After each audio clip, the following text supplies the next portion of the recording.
بسم الله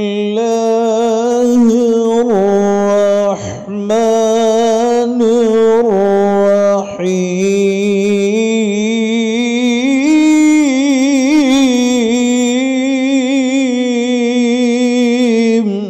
السلام عليكم ورحمة الله تعالى وبركاته. هدية المسلمين في تجويد القرآن என்ற இந்த கிதாபிலே நாம் பார்க்கவிருக்கின்ற பாடம் வக்ஃப் வஸ்ல் சக்தா. அந்த பாடத்தை எடுத்துக்கொள்ளுங்க. இந்த பாடத்தில் நுழைவதற்கு முன்னால் அலி ரலியல்லாஹு அன்ஹு அவர்கள் கூறிய ஒரு சொல்லை நாம் மேற்கோள் காட்டி இதனை நாம் துவங்குவோம். தர்தீல் என்பதற்கு அலி ரலியல்லாஹு அன்ஹு அவர்கள் விளக்கம் கூறுவார்கள். தஜ்வீதுல் ஹுரூஃபி வ மஅரிஃபத்துல் வுகூஃபி.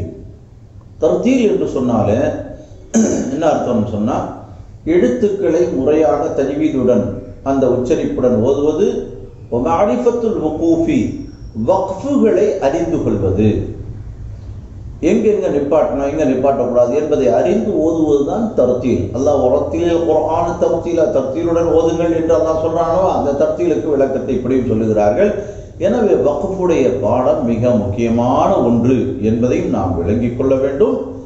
இந்த வக்ஃபுடைய பாடத்தில் இந்த இடத்துல வக்ஃபே லாசிம், வக்ஃபே ஜாயிஸ், இந்த இடத்துல கட்டாயமா நிப்பாட்டணும், இந்த இடத்துல நிப்பாட்டவே கூடாது என்றெல்லாம் சில அந்த சட்டங்களை நமக்கு இமாம்கள் சொல்லி தந்திருக்கிறார்கள். என்றாலும் கூட இவைகளெல்லாம் தஜ்வீதுனுடைய நடைமுறையில் இருக்கக்கூடிய அது வாஜிப் ஹராம். இந்த இடத்துல நிப்பாட்டுறது வாஜிப், இங்க நிப்பாட்டாம இருக்கணும், நிப்பாட்டினா ஹராம் என்றெல்லாம் சொல்லக்கூடிய இந்த இது என்னன்னு சொன்னா தஜ்வீதுடைய நடைமுறையில் இருக்கக்கூடிய சட்டத்துடையது. அதை விட்டால் அதாவது பாவமா என்றால் அது மசாயிலுடைய அடிப்படையில் தான் அர்த்தத்தை வைத்து விளங்க முடியும். அது மசாயிலுடைய அடிப்படையில். இப்ப தஜ்வீதுடைய இமாம்களுடைய அந்த நிலைகள்ல இந்த கட்டாயமா இங்க நிப்பாட்டணும் இங்க நிப்பாட்டக்கூடாது என்று நமக்கு சொல்லியிருக்கின்றார்கள். இதனை நாம் விளங்கி நாம் பாடத்திற்கு சொல்லுவோம். வக்ஃப் என்று சொன்னால் என்ன? குர்ஆனை ஓதி வரும் பொழுது இடையில் மூச்சையும் சப்தத்தையும் நிறுத்தி, ஏன்னா குர்ஆனை நம்ம முழுசா ஒரே மூச்சில் ஓத முடியாது. ஒரு ஆயத்துக்கு இடையில அப்படி மூச்சை விட்டு விட்டு தான் மீண்டும் மீண்டும் அதை என்ன செய்யணும், நம்ம நிறுத்தி ஓதணும். அப்ப மூச்சையும் சப்தத்தையும் நிறுத்தி மீண்டும் தொடர்ந்து ஓத வேண்டும் எண்ணத்துடன் அங்கே நிறுத்தினால் அதற்கு பெயர் வக்ஃப் என்று சொல்லப்படும். அதாவது மறுபடியும் ஓதணும் அப்படிங்கிற எண்ணத்துல மறுபடியும் புது மூச்சை எடுத்துக்கிட்டு ஃப்ரெஷ்ஷா ஓதலாம் அப்படிங்கிறதுக்காக வேண்டி இடையில நாம நிப்பாட்டுறோம். உதாரணமா அல்ஹம்துலில்லாஹி ரப்பில் ஆலமீன் அப்படின்னு நாம இங்க நிப்பாட்டுறோம். இப்போ அர் ரஹ்மான் ரஹீம் என்பதை ஓதணுங்கிற என்ற நியத்துல தான் மறுபடியும் தொடர்ந்து ஓதணுங்கிற நியத்துல நாம இந்த நிப்பாட்டோம் சொன்னா இதுக்கு வக்ஃப். வக்ஃப்னு சொன்னாவே என்ன அர்த்தம்?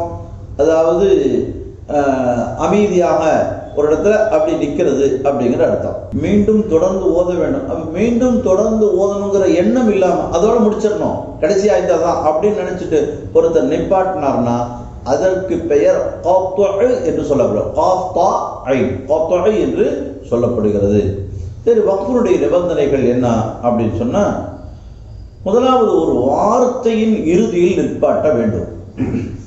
ஒரு வார்த்தை, ஒரு கலிமா இருக்கிறது, எங்க நிப்பாட்டினாலும் அங்க ஒரு கலிமாவுடைய இறுதியில் தான் நிப்பாட்ட வேண்டும். எப்படி? உதாரணமா அல்ஹம்துலில்லாஹி ரப்பில் ஆலமீன், இதுல பல கலிமாக்கள் இருக்கிறது.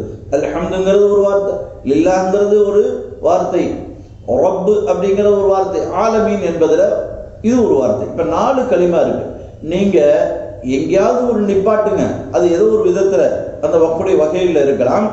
ஆனால் கலிமாவுடைய கிடையாது. அல்ஹம்து என்று வரக்கூடிய அல்ஹம்த் அப்படி தான்ல தான் அல்ஹம் அப்படி நிப்பாடுவோம்.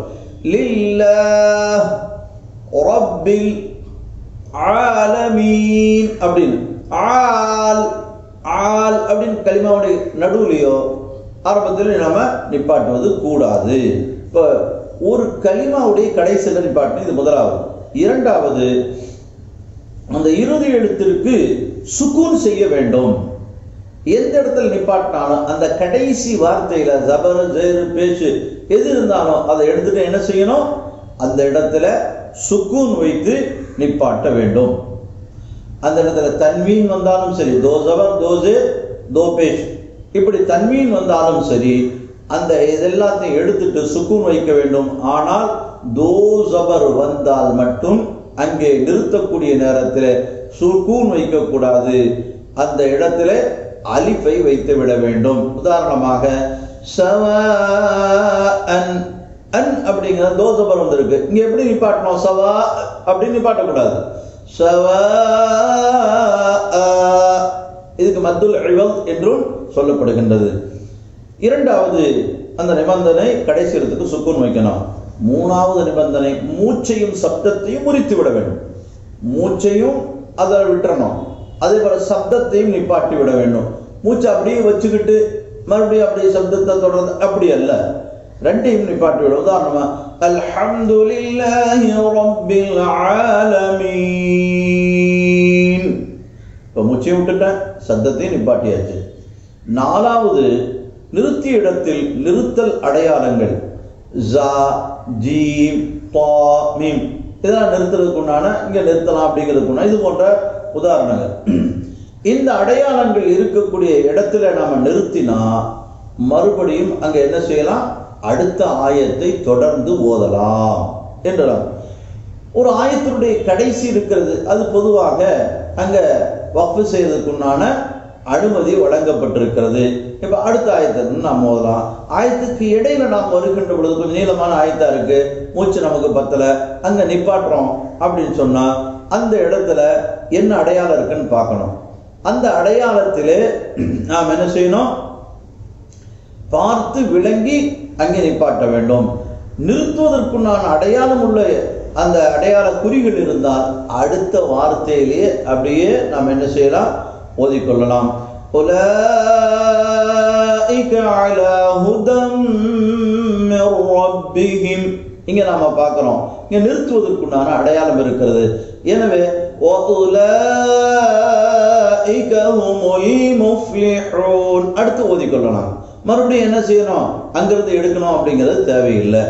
அப்படி இல்லாமல் லாமு அல்லது காஃபு இது போன்றது அல்லது எதுவுமே இல்லை, இது போன்றவைகள் இருக்கக்கூடிய நேரத்தில் அந்த கலிமாவிலிருந்தோ அல்லது அதற்கு முன்னுள்ள கலிமாவிலிருந்தோ அதனை நாம் என்ன செய்யணும், எடுத்து ஓத வேண்டும். உதாரணமாக இன்னல்லதீன கஃபரூ ஸவாஉன் அலைஹிம் அன்தர்தஹும், எங்க அன்தர்தஹும் அப்படின்னு நிப்பாட்டிட்டோம். இப்ப அதுக்கு பின்னாடி அந்த இடத்துல எந்த ஒரு அடையாள குறிகளும் இல்லை. இப்ப மறுபடியும் எப்படி ஓதணும், அன்தர்தஹும் அம் லம் துன்திர்ஹும் என்று மீண்டும் அந்த கலிமாவிலிருந்து நாம் ஓத வேண்டும். இது நாலாவது ஷர்த்தாக இருக்கிறது. ஆக இந்த வக்ஃபுடைய 4 நிபந்தனைகளை நாம் பேணி வக்ஃப் செய்ய வேண்டும். வஸ்ல் என்று சொன்னால் அதாவது வக்ஃபிற்கு மாற்றமாக உள்ள ஒரு நிலை. வக்ஃப்னு சொன்னால் நிப்பாட்டுறது, வஸ்லி என்று சொன்னால் சேர்த்துதல் என்று அர்த்தம். இந்த தஜ்வீதுடைய பழக்கத்தில் இருக்கக்கூடிய அந்த விளக்கம் என்ன அப்படின்னா, ஒரு ஆயத்தினுடைய முடிவிலோ அல்லது எங்கே நிப்பாட்டுவதற்குண்டான அடையாளங்கள் இருக்கிறதோ அங்கே நிப்பாட்டாம அடுத்த அந்த கலிமாவுடன் சேர்த்து ஓதுவது, இதற்குத்தான் வஸ்லி என்று சொல்லப்படும். உதாரணமாக அல்ஹம்துலில்லாஹி ரப்பில் ஆலமீன் எங்கே ஆயத்து முடியுது நிப்பாட்டிக்கலாம். அர் ரஹ்மானிர் ரஹீம் அடுத்த ஆயத். இப்போ ஒருத்தர் ரெண்டையும் சேர்த்து ஓதணும்னு நினச்சி ஓதனா இதுக்கு பெயர் தான் வஸ்லி என்று சொல்லப்படும். அப்படி ஓதலாமா, ஓதுவதற்கு அனுமதி இருக்கின்றது. சிறந்த ஒரு நிலையும் அதுவாக இருக்கிறது. அல்ஹம்துலில்லாஹி ரப்பில் ஆலமீன் அர் ரஹ்மானிர் ரஹீம் வஸ்லு செய்கின்ற பொழுது அந்த ஆயத்தினுடைய முடிவில் என்ன ஹரக்கத்து இருக்கிறதோ அதை கொண்டு வரணும். வக்ஃபில் என்ன செய்வோம், அதுக்கு சுக்குன் வைப்போம். அந்த சுக்குன் வைக்காமல் அதில் என்ன ஹரக்கத்து இருக்கிறதோ, ஜபரோ ஜேரோ பேஷோ, அதை அப்படியே கொண்டு வருவதற்குத்தான் வஸ்லு என்று சொல்லப்படுகிறது. அடுத்தது, சில இடங்களில் நிப்பாட்டுகின்ற பொழுது எப்படி நிப்பாட்ட வேண்டும் அப்படிங்கிறத குறிப்பாக சொல்லப்படுகிறது. தா, இந்த தாவுல 2 வகை இருக்கிறது. ஒன்று, அதாவது நீளமாக இப்படி போட்டு ஒரு 2 புள்ளி இருக்கும், இது நீளமான தா, இது சாதாரணமான தா. இதில் ஒருத்தர் வக்ஃப் செய்கிறாரு, வஸ்லு செய்கிறாரு அப்படின்னு சொன்னால் அந்த இடத்தில் தாவாகத்தான் அதை என்ன செய்யணும், உச்சரிக்க வேண்டும். உதாரணமாக முஸ்லிமாத்தின் அப்படின்னு இருக்கு. முஸ்லிமாத்தின் கடைசி எழுத்து தா, நீளமான தா. இங்க வக்ஃப் செய்து முஸ்லிமாத் அப்படி நிப்பாட்டுகின்ற பொழுதும் தாவை சொல்ல வேண்டும். அல்லது பின்னால் உள்ள கலிமாவோடு சேர்த்து ஓதினால், வஸ்லு செய்தால் முஸ்லிமாத்தின் முஃமினாத், அப்ப அங்கும் வஸ்லில் தாவாகத்தான் மொழியப்படும். இந்த தாவில் இன்னொரு வகை தா இருக்கிறது. அந்த தாவிற்கு பேர் அரபியிலே தாஉன் மர்பூதா, தமிழ்ல சொல்லுவாங்க ஹாத்தா அல்லது குண்டுதா என்றெல்லாம் சொல்லுவார்கள். இந்த தாவில் தான் ஒரு சட்டம் இருக்கிறது. என்ன, வக்ஃபு செய்கின்ற பொழுது அந்த தா ஹாவாக மாறிவிடும், சேர்த்தி ஓதுகின்ற பொழுது தாவாக வரும். உதாரணமாக ஆரியத்தன் அப்படிங்கிற அந்த வார்த்தையில் அந்த தாஉன் மர்பூதா இருக்கிறது. கிதாபில் எழுதப்பட்டிருக்கு பாருங்க, ஆரியா ரஹ்மா, ஆரியத்தன் ரஹ்மத்தன் என்று இருக்கிறது. இதில் வக்ஃபு செய்கின்ற பொழுது ஆரியா ரஹ்மா என்று சொல்ல வேண்டும், ஹாவாக மாறி. பின்னால் உள்ளதோடு சேர்த்து ஓதுகின்ற பொழுது ஆரியத்தன் ரஹ்மத்தன் என்று ஓத வேண்டும். அடுத்தது, இதனுடைய இந்த பாடத்தில் தொடர்புள்ள இன்னொரு விஷயம் சக்தா. சக்தா, சக்தா என்றால் என்ன? குர்ஆனை ஓதி வரும் பொழுது மூச்சை முறிக்காமல் சப்தத்தை மட்டும் சிறிது நேரம் முறித்து அதே மூச்சில் தொடர்ந்து ஓதுவதற்கு சக்தா என கூறப்படும். அதாவது நாம் ஓதி வரக்கூடிய நேரத்தில் மூச்சை விடக்கூடாது, அதே மூச்சில் சப்தத்தை மட்டும் ஒரு அலிஃப் அளவிற்கு அப்படியே நிப்பாட்டிக்கணும். அதற்கு பிறகு மீண்டும் அதே மூச்சில் தொடர்ந்து ஓதக்கூடிய இந்த நிலைக்குத்தான் சக்தா என்று சொல்லப்படுகிறது. நம்முடைய இமாம் ஹப்ஸ் ரஹ்மத்துல்லாஹி அலைஹி அவர்களுடைய அறிவிப்பின் பிரகாரம் முழு குர்ஆன்ல 4 இடத்தில் மட்டும்தான் இருக்கிறது. மற்ற இமாம்களிடத்துல நிறைய இடங்கள்ல சக்தா குர்ஆன்ல இருக்கிறது. ஆனால் நம்முடைய இமாம் ஹப்ஸ் ரஹ்மத்துல்லாஹி அலைஹி அவர்களுடைய அறிவிப்பின் பிரகாரம் 4 இடத்தில் மட்டும்தான் இருக்கிறது. கிதாபில் சொல்லப்பட்டிருக்கிறது பாருங்க. முதலாவதாக சூரத்துல் கஹ்ஃப், அதுல ஆரம்ப வசனம் அல்ஹம்துலில்லாஹில்லதீ அன்ஸல அலா அப்திஹில் கிதாப வ லம் யஜஅல் லஹு இவஜா கையிமன் லியுன்திர். இப்ப அடுத்த ஆயத்து கையிமா அப்படிங்கிறது. இவஜாங்கிறது முந்தின ஆயத்தினுடைய முடிவு. ரெண்டையும் வஸ்லு செஞ்சு சேர்த்து ஓதும் பொழுதுதான் சக்தா. ஒருத்தர் என்ன செய்யறாரு, இவஜான் நிப்பாட்டிட்டு கையிமான்னு ஓதுறாரு, சக்தாவே இல்லை. வஸ்லு செஞ்சு ஓதும் பொழுதுதான் இந்த இடத்துல சக்தா ஏற்படும். எப்படி ஓதணும்? வலம் யஜஅல் லஹு இவஜா கையிமன் லியுன்திர் அப்படின்னு ஓதணும். இப்போ இவஜன் என்பதில் இவஜா என்று அப்படி நிறுத்தி மூச்சை விடாம அப்படி நிறுத்துறதுக்கு என்ன காரணம்? அதற்கும் ஒரு காரணம் இருக்கிறது. இவஜா என்பது வக்ஃபு செய்யும் பொழுது தான் இவஜான்னு சொல்லுவோம். ஏற்கனவே நம்ம சொன்ன தோசபர் வந்துச்சுன்னா வக்ஃபு செய்யும் போது அலிஃபை கொண்டு நிப்பாட்டணும். அப்படின்னா இந்த சக்தா என்பது வக்ஃபுனுடைய வகைகளில் ஒன்று என்பதை இமாம்கள் சொல்லுகின்றார்கள். அதனாலதான் இவஜா கையிமா, இவஜன் கையிமான்னு சொல்லிருக்கலாம் அல்லவா, இவஜா அப்படி நிப்பாட்டி அதை தொடர்ச்சியாக ஓதுவதற்குண்டான காரணத்தை இமாம்கள் நமக்கு சொல்லித் தருகிறார்கள். அடுத்து சூரத்து யாசீன், அதுல மிம்மர்கதினா அப்படின்னு அதுக்கு அடுத்தது ஒரே ஆயத்திலேயே தான், இடையில அங்க நிப்பாட்டிட்டு ஹாதா மா வஅதர் ரஹ்மான் இப்படி நிப்பாட்டி வக்ஃப் செஞ்சு ஓதனா அங்க சக்தா இல்லை. ரெண்டையும் வஸ்லு செஞ்சு ஓதனாதான் இங்க சக்தா ஏற்படும். இங்க வக்ஃப் செய்யலாமா, வக்ஃப் செய்வதற்குண்டான அனுமதியும் இருக்கிறது. அதே நேரத்தில் வசூல் செய்யலாமா, தாராளமாக வசூல் செய்யலாம். அப்படி வசூல் செய்து ஓதுகின்ற பொழுதுதான் இங்கே சக்தா ஏற்படும். எப்படி மிம்மர்கதினா ஹாதா மா இப்படி ஓத வேண்டும். மூன்றாவது சூரத்துல் கியாமாவில், சூரத்து யாசீனில் உள்ளதுல 52வது வசனம் எழுதப்பட்டிருக்கு பாருங்க. அடுத்தது சூரத்துல் கியாமாவில் 27வது வசனம். இதுல ஆயத்திற்கு இடையில் வருகிறது அந்த சக்தா. வகீல மன் ராகன் வருது. வகீல மன் என்று அங்க நிப்பாட்டலாமா, வக்ஃப் செய்யலாமான்னு சொன்னா வக்ஃப் செய்யக்கூடாது. வக்ஃப் செய்வதற்குண்டான அடையாளம் இல்லை.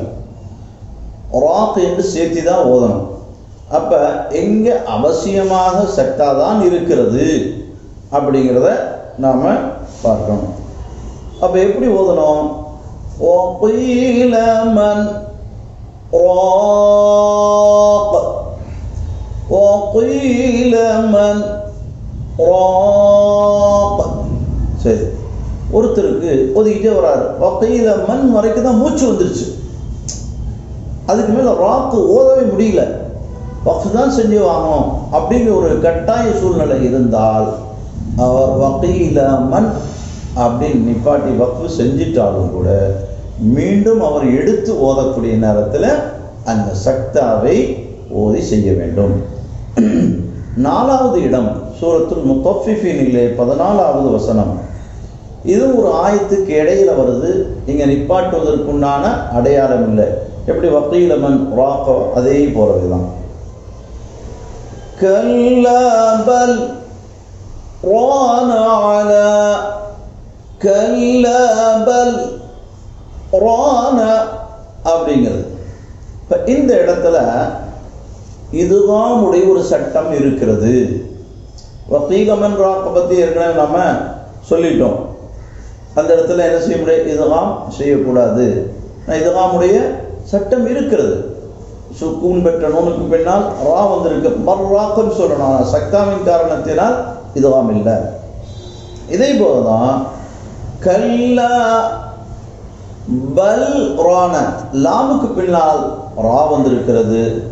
குல் ரப்பி என்று இப்படி சொல்லப்படும். குல் ரப்பி அப்படிங்கிறதுல இதுகாம் செய்கிறோம். லாம் ரா இந்த ரெண்டும் இதுகாமுடைய பக்கத்து வரக்கூடிய நேரத்தில் இதுகாம் செய்யணும் அப்படின்ட்டு சொல்லப்படுகிறது. ஆனால் இந்த இடத்துல பர்ரானன்னு சொல்லாம பல் ரான என்று சொல்லணும். காரணம் என்ன? இங்க சக்தா என்ற சட்டம் வலுவானதாக இருக்கிறது என்ற காரணத்தினால். ஆக இந்த வக்ஃபு, வஸ்லு, சக்தா இதனுடைய சட்டங்களை நல்ல முறையில் அறிந்து அதன் பிரகாரம் ஓதுவதற்கு அல்லாஹ் அனைவர்களுக்கும் தௌஃபீக் செய்வானாக. அஸ்ஸலாமு அலைக்கும் வரஹ்மத்துல்லாஹி தஆலா வ பரகாத்துஹு. ஸதகல்லாஹ்.